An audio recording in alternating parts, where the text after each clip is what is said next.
오늘 하나님께서 우리에게 주시는 말씀은 신명기 9장 1절에서 8절까지의 말씀입니다.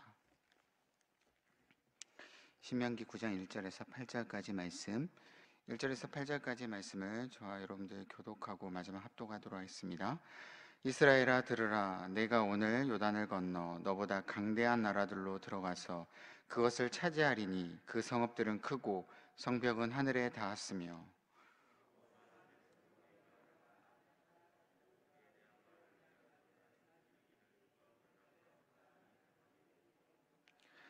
오늘 너는 알라, 내 하나님 여호와께서 맹렬한 불과 같이 내 앞에 나아가신즉 여호와께서 그들을 멸하사 내 앞에 엎드려지게 하시리니 여호와께서 내게 말씀하신 것 같이 너는 그들을 쫓아내며 속히 멸할 것이라.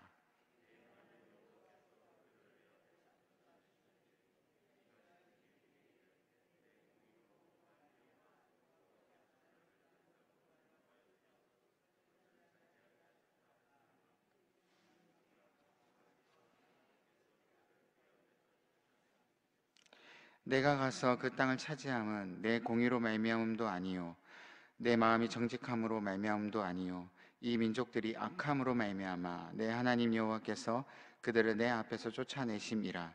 여호와께서 이같이 하심은 내 조상 아브라함과 이삭과 야곱에게 하신 맹세를 이루려 하심이니라.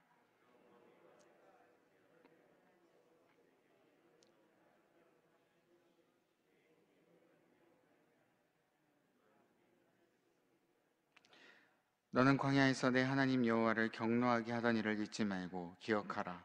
내가 애굽 땅에서 나오던 날부터 이곳에 이르기까지 늘 여호와를 거역하였으되 호렙산에서 너희가 여호와를 경노하게 하였으므로 여호와께서 진노하사 너희를 멸하려 하셨느니라. 아멘. 어제는 우리 하나님께서 이 부유한 상황에서도 하나님을 잊지 말라라고 우리에게 삼갈지어다, 너희 자신을 주의하고 경계하라라고 말씀하셨습니다. 오늘은 연결해서 우리 하나님의 그 은혜됨을 우리가 오늘 나누려고 합니다. 하나님의 은혜가 어떻게 우리에게 펼쳐졌고 그 은혜를 우리가 어떻게 기억해야 되는지를 오늘 살펴보려고 하는데요. 하나님께서 지금 모세에게 계속 말씀하고 있죠. 이스라엘 백성에게 어저께는 삼갈지어다 말씀했다면 오늘은 들으라 라고 오늘 1절부터 이야기를 해주고 있습니다. 여기서 들으라, 이스라엘 백성에게 들으라 라고 이야기하는 것은 단순히 우리 가운데 그냥 하나님의 말씀을 그냥 듣고 끝나라 이런 뜻이 아니라 쉐마, 마음에 새기라 라는 것이죠. 이스라엘 백성들이, 이 유대인 민족들이 이 쉐마 말씀을 항상 기억하기 위하여서 문지방에 말씀을 붙여놓고 또 손목에 이 띠를 띄워가지고 말씀을 보는 것처럼 항상 말씀을 그렇게 마음 가운데 깊이 새기라, 이 쉐마라는, 이 들으라라는 의미이다라는 것입니다. 말씀을 새기고 순종하는 것, 하나님께서 왜 이렇게 말씀하셨냐, 그걸 무엇을 그러면 새겨야 될까, 그것을 우리가 생각해 봤을 때는 하나님의 은혜를 새기라라고 오늘 말씀을 해주고 있습니다. 전체적으로 하나님의 은혜를 우리가 마음 가운데 새겨서 그 은혜가 어떠한지 항상 감사해야 된다라는 뜻이겠죠.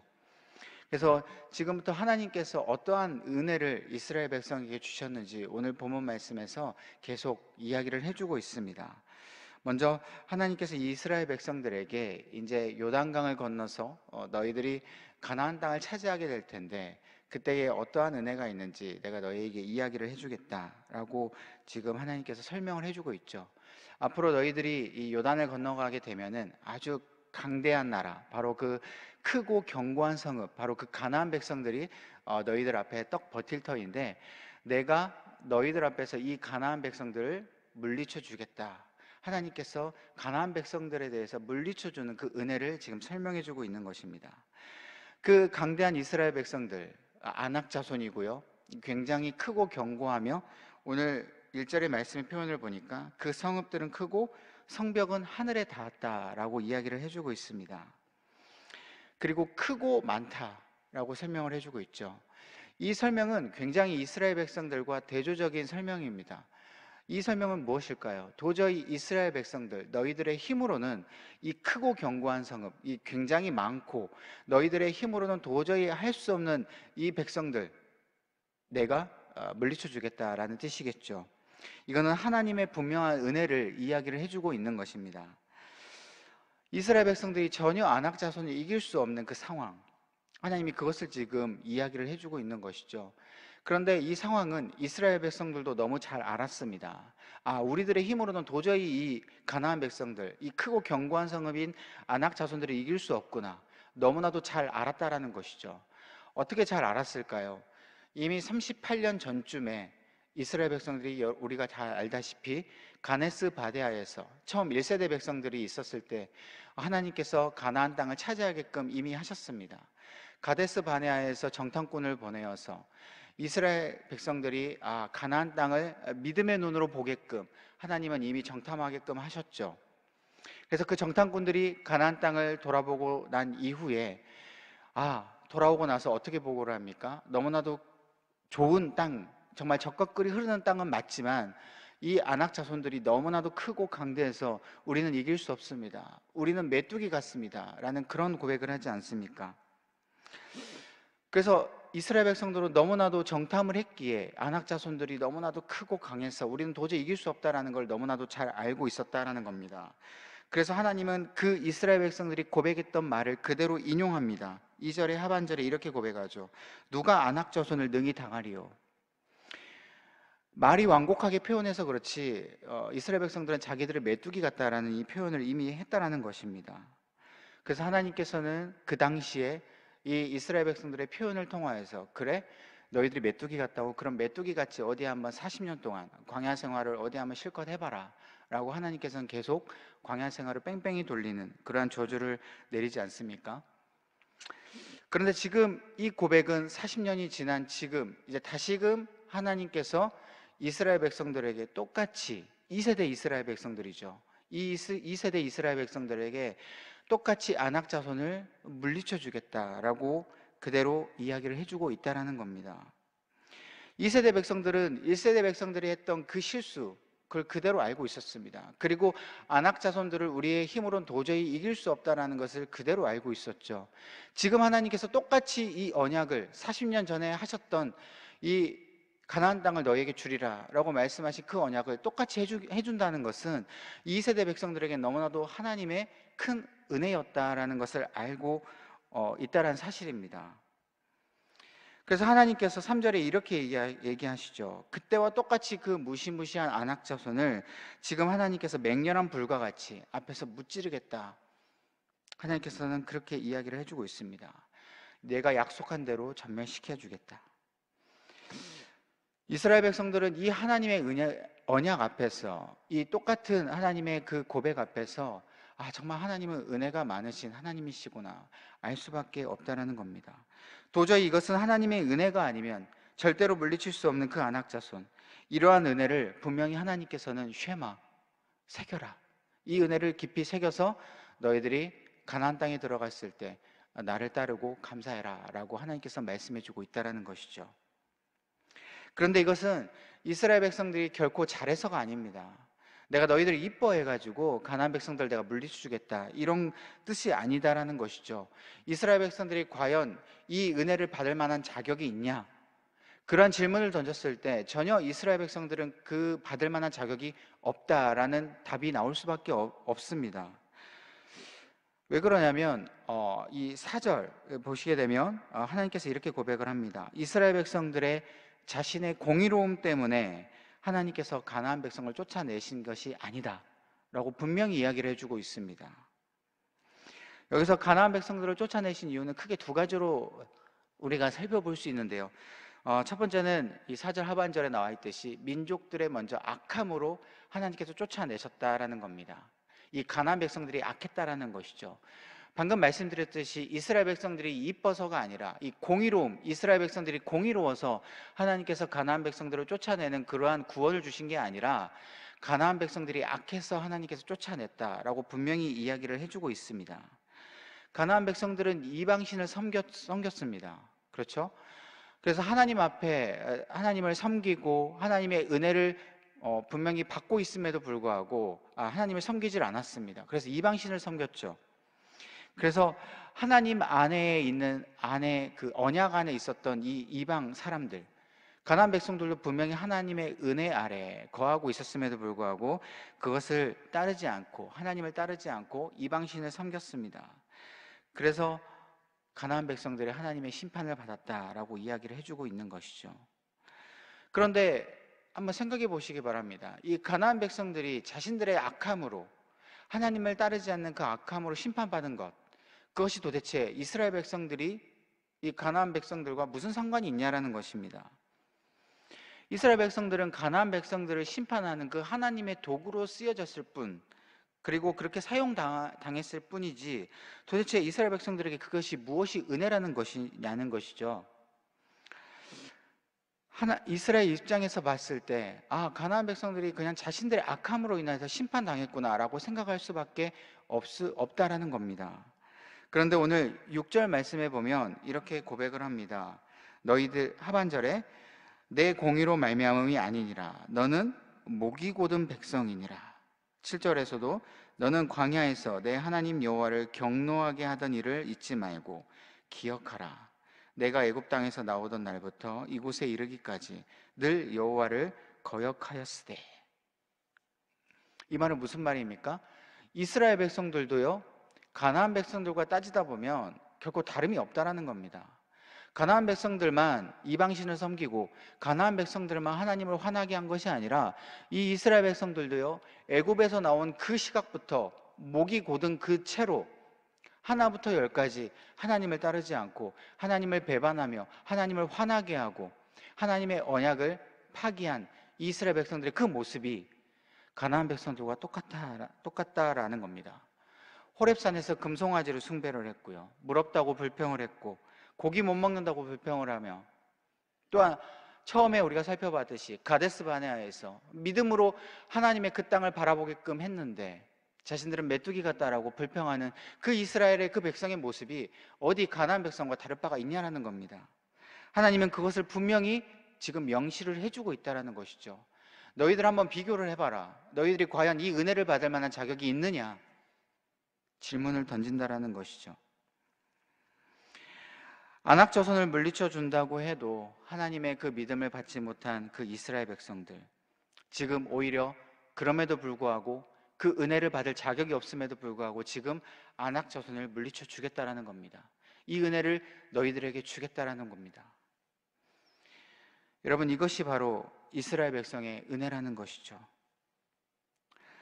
어떻게 보면 똑같이 하나님의 말씀을 따르지 않고 똑같이 하나님의 은혜를 거역한 이 가나안 백성과 이스라엘 백성, 똑같았지만, 그리고 전혀 공의로움이 없었지만 하나님께서는 이스라엘 백성들을 오히려 택하셨고 아무것도 내세울 수 없는 그 이스라엘 백성들에게 하나님의 은혜를 누릴 수 있는 자격을 부여하셨다라는 겁니다.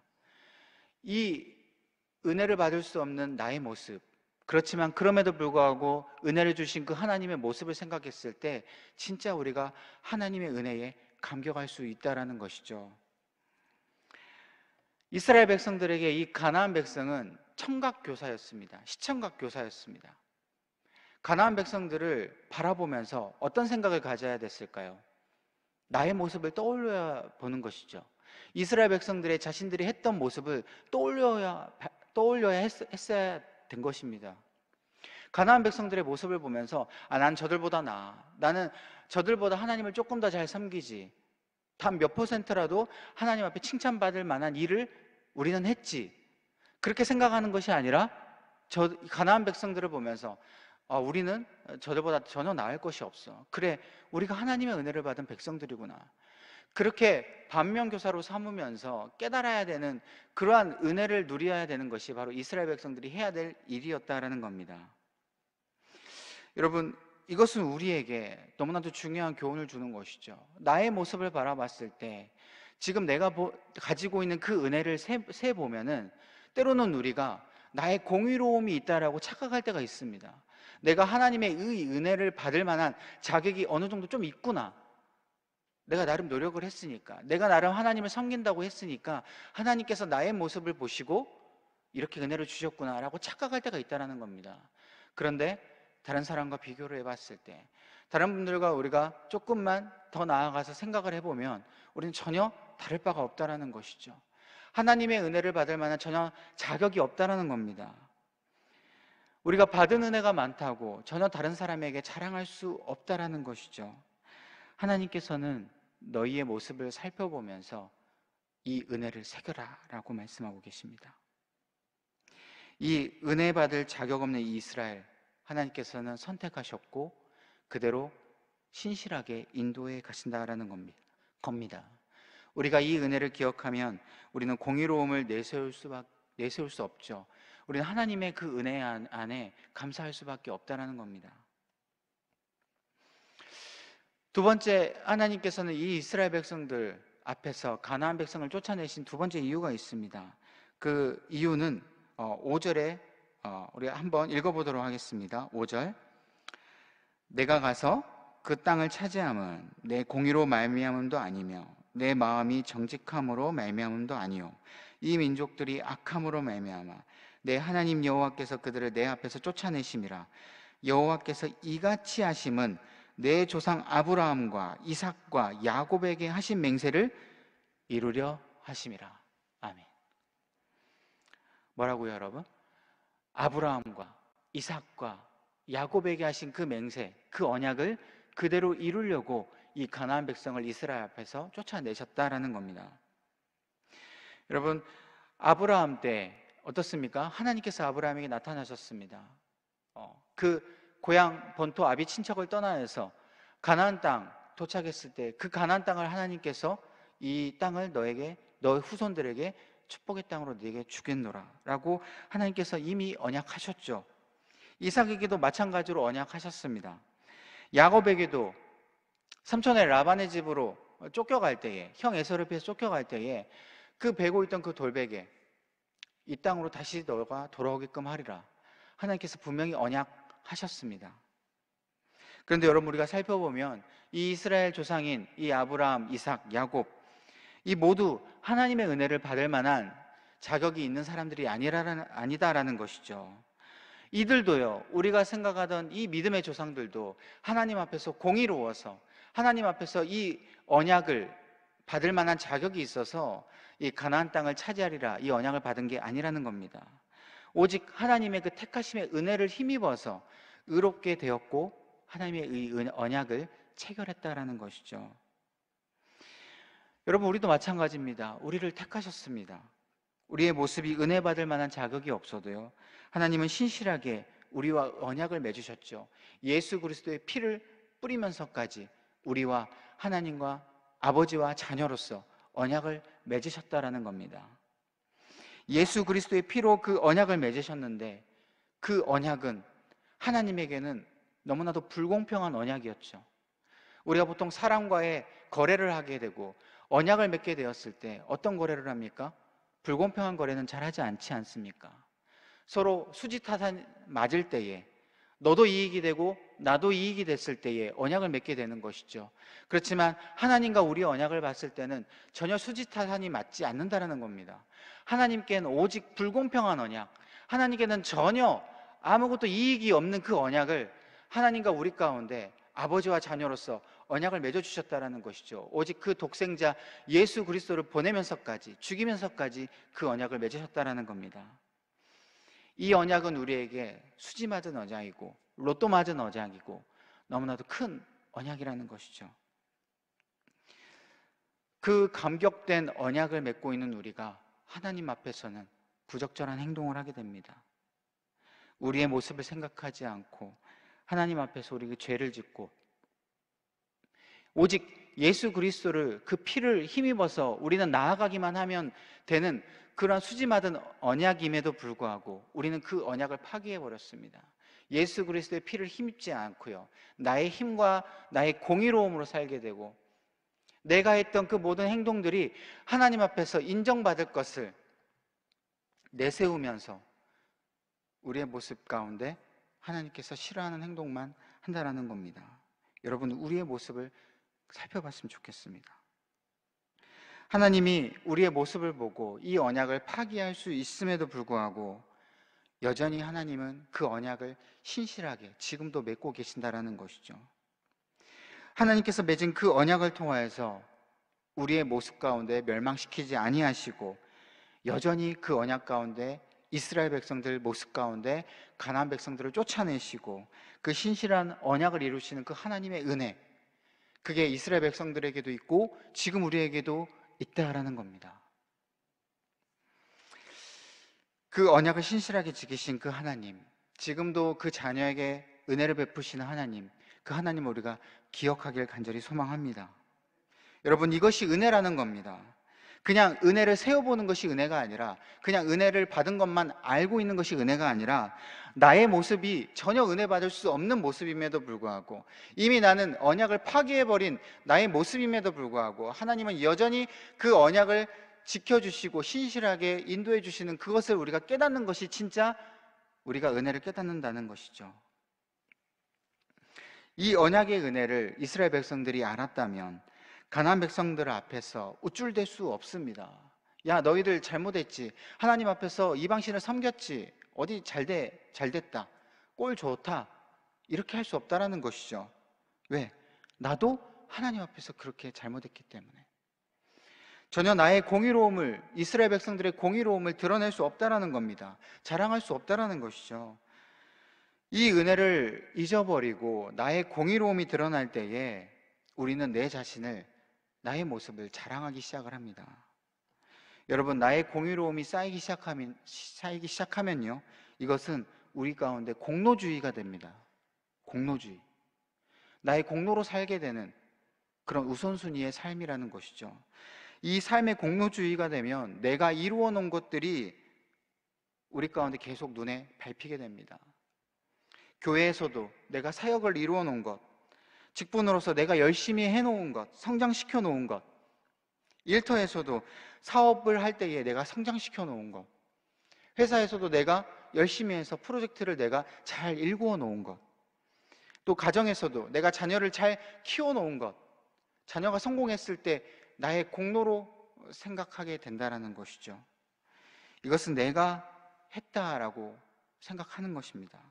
이러한 공로주의는요, 당연히 보상 심리가 따라올 수밖에 없습니다. 자꾸 내가 한 것에 대해서 보상을 받으려고 하는 것이죠. 열심히 한 것에 대해서 인정받으려고 합니다. 사람들이 알아봐 주기를 바라고 그 칭찬을 들어야 되고 사례를 받고 싶은 마음, 그리고 더 나아가서 내가 한 것, 그 노력에 대해서 결과가 좋아야 되는 그런 집착에 나아가게 되어 있다는 것이죠. 이러한 보상주의가 우리에게 너무 위험하다는 겁니다. 결과가 좋지 않으면, 내가 바라는 그 기준에 미달되면은 어떻습니까? 내가 무기력하게 되는 거예요. 내가 좌절되게 되는 겁니다. 서운하게 되는 거예요. 그 결과에 대해서 난 스트레스 받게 되는 겁니다. 이것이 굉장히 위험하다는 것이죠. 여러분, 이 이면에는 하나님의 은혜를 100% 인정하지 않는다는 겁니다. 어쩌면 하나님의 은혜는 맞긴 맞지만, 그래도 하나님, 내가 어느 정도 노력을 했잖아요. 내가 어느 정도 하나님 앞에 내가 나아가려고, 어느 정도 내가 열심히 하려고 노력했잖아요. 그건 인정해 주셔야죠. 이 이면에는 이 보상 심리가 따라온다는 겁니다.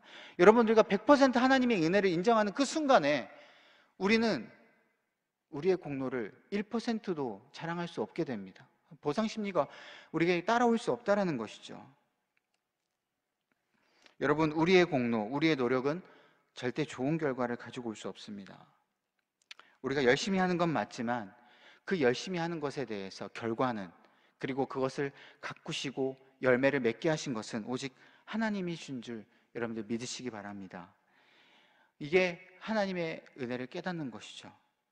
우리가 이 땅에서 우리의 면류관을 벗어야 된다는 겁니다. 면류관 벗어서 주 앞에 드리세. 이 찬양이 왜 나오겠습니까? 우리가 이 땅에 살아갈 때 자꾸 우리 가운데 면류관을 쓴다는 겁니다. 나의 공로인 그 면류관을 써서 하나님 앞에 나아가려고 하는 것이죠. 그런데 가시면류관을 쓰시고 피 흘리신 그 예수 그리스도의 우리가 공로를 생각한다면, 그 예수 그리스도의 은혜를 생각한다면 우리는 그 금면류관을 벗어서 주님 앞에 내려놓을 수밖에 없다는 것이죠. 그 면류관을 우리가 주님 앞에 내어드리고 오직 우리의 공로, 우리의 노력이 아무것도 아님을 기억하시기를 간절히 소망합니다. 말씀을 정리하겠습니다. 우리의 모습, 그 자격 없는 우리의 모습이면서 은혜 받을 모습도 아닙니다.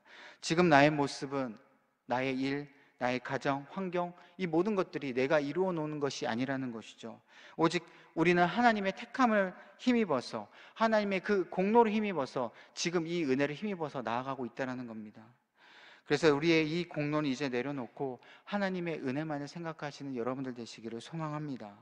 하나님의 언약을 맺은 우리는 이 언약을, 신실한 언약을 우리가 기억하고 이제 하나님의 은혜로만 감사하며 살아가시는 저와 여러분들 되시기를 간절히 소망합니다. 기도하겠습니다.